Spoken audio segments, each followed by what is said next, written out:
میری شادی فقط ایک شادی نہیں، ایک آزمائش تھی۔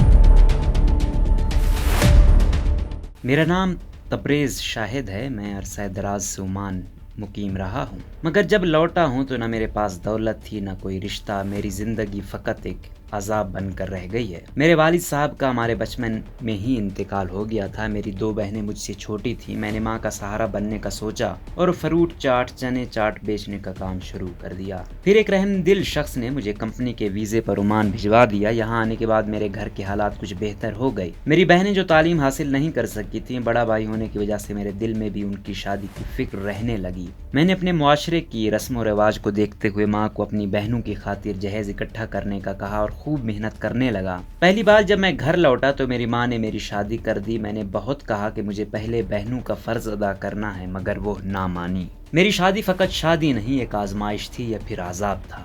میری شادی کے 1 ہفتے بعد ہی میری بیوی نے میری ماں سے صرف اس بات پر طوفان بدتمیزی برپا کر دیا کہ میری ماں بنا نہائے میری بیگم کے کمرے میں چلی گئی تھی اور ماں کے پاس سے آنے والی بدبو یا ماں کے پاس سے آنے والی ممتا کی خوشبو، جسے اکثر قارئین کرام بہت پسند کرتے ہوں گے، میں تو ماں کا دوپٹہ اسپیشل پاس رکھتا ہوں تاکہ جب دل کرے ماں کی ممتا کو محسوس کر سکوں، کی وجہ سے میری ماں کا دل خراب ہو گیا تھا۔ خیر، میری ماں نے میری بیوی سے معذرت کی اور پھر کبھی اس کمرے میں نہ گئی۔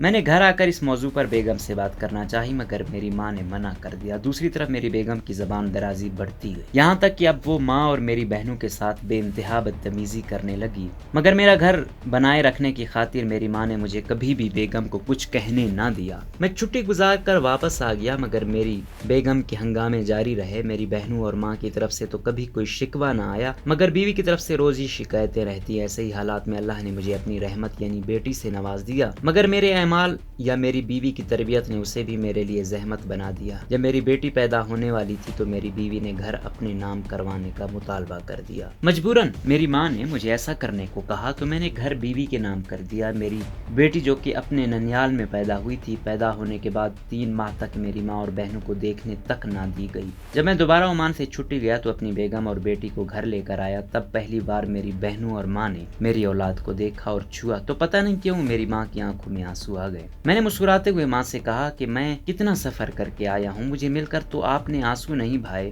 مگر یہ پاس ہی 3 گلیاں چھوڑ کر آئی ہے، اس سے مل کر آپ آنسو بہا رہی ہیں۔ تو میری ماں نے میری بیٹی کو سینے سے لگاتے ہوئے کہا کہ اصل سے سود زیادہ پیارا ہوتا ہے۔ خدا کی قدرت کے اس رات میری بیٹی بیمار ہو گئی تو میری بیوی نے ہنگامہ کھڑا کر دیا کہ ہماری بیٹی کو تمہاری ماں نے جراثیم لگا دیے ہیں، یہاں تک کہ میری ماں کو جادو ٹونے والی کہہ دیا۔ پتہ نہیں کیسے، مگر تب پہلی اور آخری بار میرا ہاتھ میری بیگم پر اٹھ گیا۔ میری بیگم ایک بار پھر روٹ کر میکے چلی گئی۔ میری ماں اور بہنوں نے میرے منع کرنے کے باوجود میری بیگم کے میکے جا کر معافی مانگی اور اسے منا کر واپس لے آئے۔ مجھے کہنے لگی کہ ہماری وجہ سے اپنی بیٹی کی ذمہ داری کسی پر نہ چھوڑنا۔ کچھ عرصہ رہنے کے بعد میں پھر واپس عمان آ گیا اور دوسری طرف میری بیگم نے مجھے گھر والوں کی مالی معاونت کرنے سے منع کر دیا۔ حالات اتنے بگڑ گئے کہ میری ماں میری بہنوں کو لے کر شہر شفٹ ہو گئی اور مجھے کہا کہ جیسے بھی ہو سکتا ہے میں اپنے گھر کو بسائے رکھوں تاکہ کل کلاں کو میری بیٹی کے لیے مسائل نہ بنے۔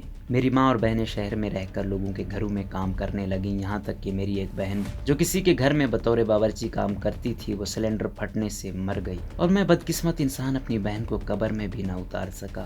میری وہ بہن جس کو شاید میں نے کبھی کسی غیر محرم کو دیکھنے بھی نہ دیا ہو، اسے آج غیر محرم قبر میں اتار رہے تھے۔ بہن کی موت کے کچھ عرصے بعد میری ماں نے میری دوسری بہن کی شادی کر دی اور جلد ہی میری ماں بھی مجھے داغ مفارقت دے گئی۔ میں بمشکل ماں کے جنازے پر پہنچا تو پہلی بار میری سگی بہن مجھ سے انتہائی انجان لہجے میں مخاطب ہوئی اور میں چاہ کر بھی وجہ نہ جان سکا۔ ماں کے سوگ سے فارغ ہونے کے بعد میں کچھ عرصہ گھر رہا اور پھر واپس عمان آ گیا۔ اب کی بار عمان پہنچتے ہی میری بیگم نے مجھ پر خلع کا کیس کر دیا۔ مخصوص ٹائم دینے کے بعد عدالت نے میری بیوی کے حق میں فیصلہ دے دیا اور اولاد حوالگی کا کیس بھی میری بیوی جیت گئی اور عدت پوری ہونے کے فوراً بعد دوسری شادی بھی کر لی۔ میں جب اپنی بیٹی سے ملنے گیا تو میری بیٹی نے مجھے کہا کہ میں پڑھ لکھ کر آپ سے ایک غلطی کا ازالہ کرواؤں گی، یہاں تک کہ آپ کی جادوگرنی ماں کو قبر میں بھی نہیں چھوڑوں گی۔ میں نے بیٹی کو پیار سے سمجھانے کے بجائے اس پر ہاتھ اٹھانا چاہا، مگر پاس کھڑے میری سابقہ بیوی کے دوسرے شوہر نے مجھے دھکا دے کر دروازے سے باہر پھینک دیا۔ جب میں نے نظر بھر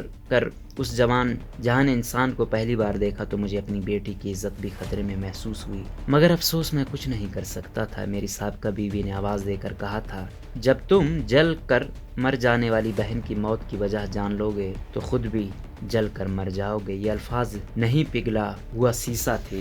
میں اب اپنے ایک دوست کے ڈیرے پر رہتا ہوں، آنے جانے والے لوگوں کو چائے پانی دے دیتا ہوں اور بدلے میں کھانا، کپڑے اور رہنے کو جگہ مل جاتی ہے، مگر بیوی کے آخری الفاظ سے اتنا سہم گیا ہوں کہ میں اپنی بہن کی مغفرت کی دعا کرتے ہوئے بھی ڈرتا ہوں، جبکہ میری سابقہ بیوی کو اس کے دوسرے شوہر نے قتل کر دیا تھا اور میری بیٹی نے بھی کسی اور سے لو میرج کر لی ہے۔ آپ بھی ٹھیک کہتے ہیں، ظلم کا بدلہ ہوتا ہے، علاج نہیں، مگر میں نے کبھی کسی پر ظلم نہیں کیا، پھر میرے ساتھ ایسا کیوں ہوا؟